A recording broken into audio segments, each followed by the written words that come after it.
शिव महापुराण की कथा भाग 11 में अभी तक हमने श्रवण किया कि शिव उपासकों के लक्षण क्या हैं, अर्थात उनकी पहचान क्या है।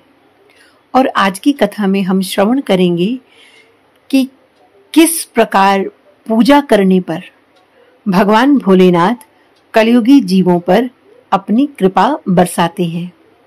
तो आइए आज की कथा में प्रवेश करने से पहले 2 मिनट भगवान नाम संकीर्तन मिलजुल कर आनंद के साथ करते हैं।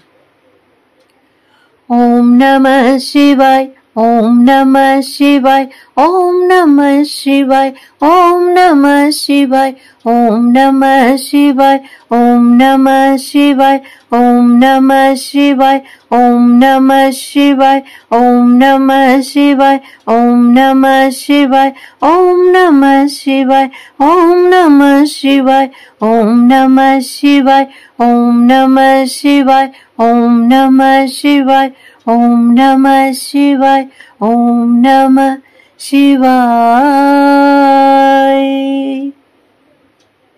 आइए अब हम सब अपने हृदयांगन में भोलेनाथ जी को विराजमान करते हुए उनके श्री चरणों में प्रणाम करते हुए आज की कथा में भाव सहित प्रवेश करते हैं।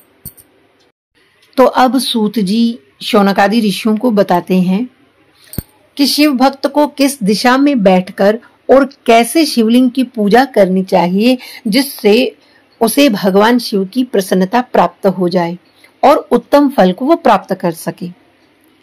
तो शौनक जी से सूत जी कहते हैं कि हे शौनक जी, शिव भक्त को दक्षिण दिशा में बैठकर उत्तराभिमुख होकर शिवलिंग की पूजा करनी चाहिए, क्योंकि भगवान भोलेनाथ का जो स्थान है, जो शिवलिंग जहाँ स्थापित होता है, हम पूर्व भाग में श्रवण कर चुके हैं कि ईशान कोण में शिवलिंग की स्थापना करनी चाहिए।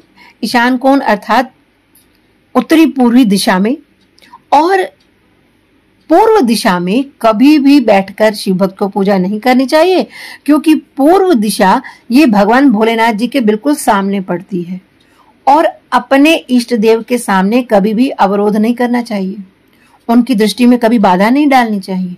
इसलिए शिव भक्त को पूर्व दिशा में कभी नहीं बैठना चाहिए, और उत्तर दिशा में इसलिए नहीं बैठना चाहिए क्योंकि वहां साक्षात मां पार्वती जी विराजमान रहती हैं।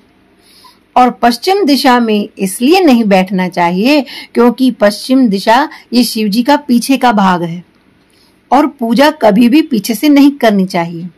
इसलिए शिव भक्त को दक्षिण दिशा में उत्तराभिमुख होकर बैठकर पूजा करनी चाहिए। तो सर्वप्रथम ओम नमः शिवाय इस पंचाक्षर मंत्र का उच्चारण करते हुए समस्त पूजन सामग्री को एकत्र करके उसे जल से शुद्ध करना चाहिए, और फिर जिन विधियों का मैं आपसे पहले वर्णन कर चुका हूँ उनमें से किसी एक विधि से, चाहे षोडशोपचार हो या पंचोपचार हो, उससे भगवान भोलेनाथ जी की पूजा करें। तो जो फल शिवलिंग की पूजा करने से प्राप्त होता है उसे शिव भक्त केवल शिवालय की सफाई करके अर्थात झाड़ू पोछा आदि की सेवा करने से भी उसी पद को प्राप्त कर लेता है। कलयुगी जीव के लिए भगवान भोलेनाथ जी की उपासना अत्यंत ही सरल है। भगवान भोलेनाथ बड़े कृपालु हैं, बड़े दयालु हैं। इसलिए कलयुगी जीव यदि षोडशोपचार या पंचोपचार से भगवान भोलेनाथ जी की पूजा ना कर पाए तो मात्र शिवलिंग को जल चढ़ा देने से ही उसे शिव पद की प्राप्ति हो जाती है। तो शिवलिंग पर जल कैसे चढ़ाएं?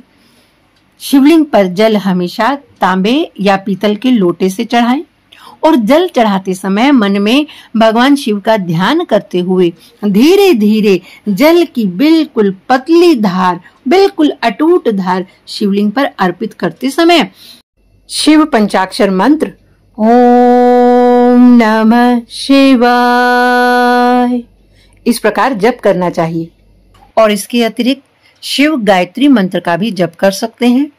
ओम तत्पुरुषाय विद्महे महादेवाय धीमहि तन्नो रुद्र प्रचोदयात्, या रुद्र मंत्र ओम नमो भगवते रुद्राय नमः। इन मंत्रों से भी जाप करते हुए शिवलिंग पर जल की धार अर्पित करनी चाहिए।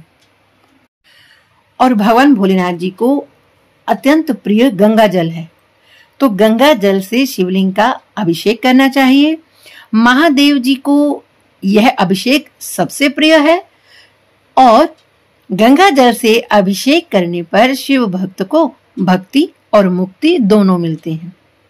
इसलिए यदि गंगा जल उपलब्ध ना हो तो शिवलिंग पर साधारण जल चढ़ाते हुए मां गंगा का स्मरण करना चाहिए। वहां मां गंगा का स्मरण करते हुए भगवान भोलेनाथ जी को वो जल की धार अर्पित करते हुए क्या कहना है? हर हर गंगे जय शिव शंकर, हर हर गंगे जय शिव शंकर। इससे शिव जी अत्यंत प्रसन्न हो जाते हैं।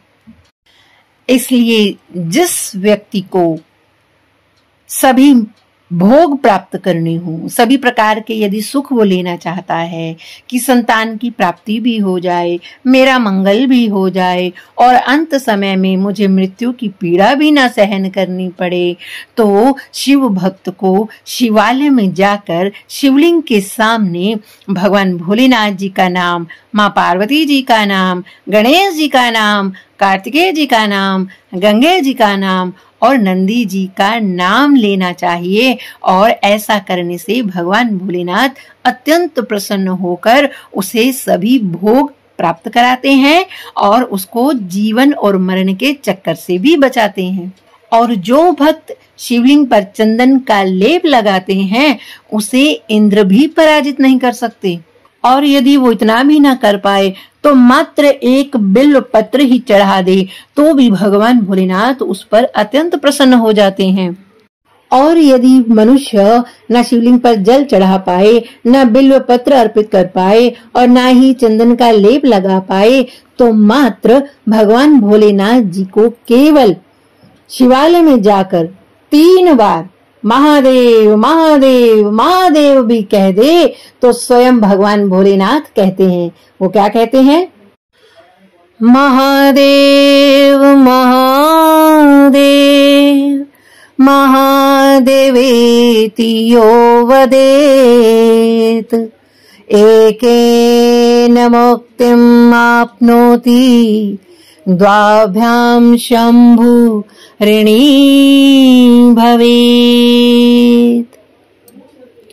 महादेव महादेव महादेवेति यो वदेत, कि जो कोई भी महादेव महादेव महादेव इस प्रकार 3 बार जाप करता है महादेव जी के नाम का, तो कहते केवल एक बार महादेव कहने से ही एकेन मुक्तिम् आपनोति, अर्थात एक बार जो महादेव कहा, एक बार महादेव कहने मात्र से ही जीव मुक्ति प्राप्त कर लेता है। और आगे क्या कहा? द्वाभ्याम शंभु ऋणी भवेत, और जो भगवान शिव का जो 2 बार नाम लिया महादेव महादेव, भगवान भोलेनाथ स्वयं कहते हैं कि फिर तो मैं उस भक्त का ऋणी हो जाता हूँ, वो मेरा सेठ और मैं उसका सेवक हो जाता हूँ। तो महाराज यदि कोई मंत्र भी ना आता हो तो मात्र 3 बार महादेव कहने मात्र से ही भगवान भोलेनाथ उस भक्त के ऋणी हो जाते हैं। और यदि भगवान का नाम भी ना ले पाओ तो केवल शिवालय में जाकर अपने गाल बजा दो तो तब भी भगवान भोलेनाथ उस भक्त पर प्रसन्न हो जाते हैं।